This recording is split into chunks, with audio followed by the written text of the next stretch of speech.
የኤሌክትሪክ እንዲሁም የኢንተርኔት ኬብል ሳይፈልግ በሶላር አማካኝነት የሚሰራውን የሂክቪዥን ሶላር ካሜራ ላስተዋውቃችሁ።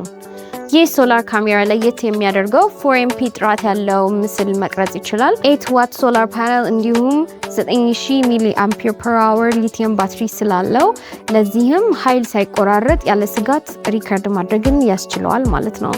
የ4G ሲም ካርድም ስለሚቀበል ኢንተርኔት ኬብል መዘርጋት አያስፈልገውም። ዌዘር ሬዚስታንት ነው። ስማርት ትራኪንግ፣ ሞሽን ዲቴክሽን እንዲሁም ስማርት ሃይብሪድ ላይትም አለው።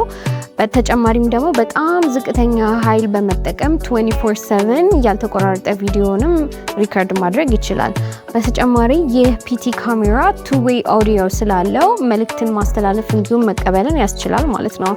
ስለዚህ ይህንን ካሜራ ለፋርም፣ ኮንስትራክሽን ሳይት እንዲሁም ከከተማ ወጣ ላሉ ቦታዎች ከፈለጋችኋቸው ሀመር ኢንጂነሪንግን ኮንታክት ማድረጋችሁን እንዳትረሱ።